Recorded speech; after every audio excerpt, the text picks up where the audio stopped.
I love this question. What do you think makes a native market so special compared to, say, Coinbase or Robinhood? So many of our listeners are already familiar with buying crypto on platforms like Coinbase and Robinhood. You keep mentioning these native markets that supposedly offer far better returns. What exactly are they, and why would anyone go beyond the mainstream exchanges that everybody knows? Well, look, when I first discovered the difference between these markets, I couldn't believe it either. But the distinction is very real, and it fundamentally changes the investment equation because now you have access to a pool of opportunities that we can call early stage. I'll image this, right, to make it more understandable. Imagine there were two completely different stock markets. One where venture capital and only accredited investors, institutions, Wall Street were operating, and there you can invest in companies before they go public. And then you have the other one. It's another market where everyday investors can invest, but they can buy shares only after the IPO, when prices have already risen maybe 1,000%. Well, that's exactly what's happening in crypto. The native markets are where assets trade before they get listed on Coinbase, Robinhood, Kraken, and all other mainstream exchanges. So by the time an asset hits mainstream exchanges, the lion's share of the profit is gone already because it has to grow. It has to have a certain size to be even considered for a listing there. But why doesn't Coinbase list them immediately? When you think about it, it makes sense, right?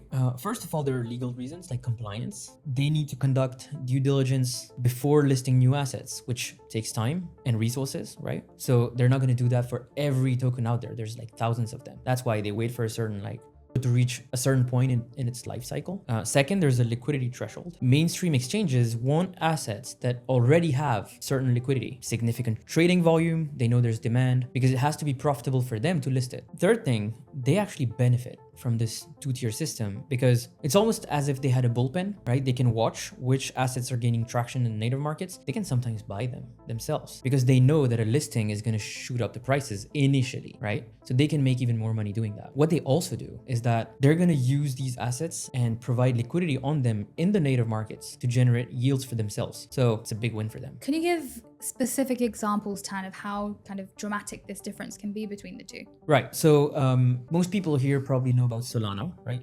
You hold some Solana? I do Probably. hold Solana. All right. So it was listed in native markets for 95 cents back in the days, right? Eventually, months later, it got listed by Coinbase for around 45 bucks, if I remember well. So that's a 4,500+% return. And that's before mainstream investors can even access it. So if you put $10,000 into Solana on Coinbase when it first listed, I mean, now you would be sitting at what, around a 3x, right? From 45 to 140, something like that is the price currently. Well, if you put $10,000 in Solana since the Coinbase listing, you have 30K. If you put $10,000 on Solana since the native markets listing, that's over $2.5 million that you would have made, right? So that's the difference. It's the same asset. It's just who's early, who's not. But surely there must be like risks or complications with these native markets. Yeah, I mean, they don't operate the same way, right? Coinbase is all like this clean user experience, super easy to navigate. Yeah, sure. But I mean, that's where the information and knowledge becomes power. Because who cares about a clean user experience? What you want is the value, right? What you want is the early opportunity and have a higher upside. So you need to know how to access the native markets, which one of these decentralized exchanges is legit, which one is a scam, right?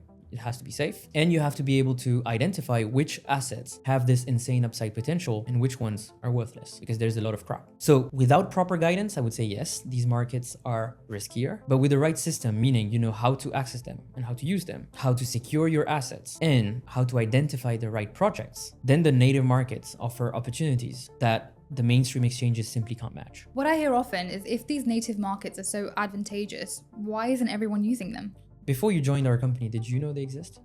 No. Right. So first thing is most people don't even know they exist. I mean, that's it, right? The crypto world is new and there's a big knowledge gap. So there's a huge arbitrage. Second, there's just an information barrier. Setting up the accounts on the native markets, understanding how to navigate them and identify which assets have the highest upside. So all of this requires specialized knowledge that most people don't have. Coming back to my example, it's literally asking, why don't most people invest in companies pre-IPO? The answer is simple. Most people simply don't have access in the TradFi world to these opportunities. But in crypto, unlike the traditional finance world, the only restriction is knowledge. People can access the native markets. There is no rules or regulation that prevents them from it, but they need to have the knowledge.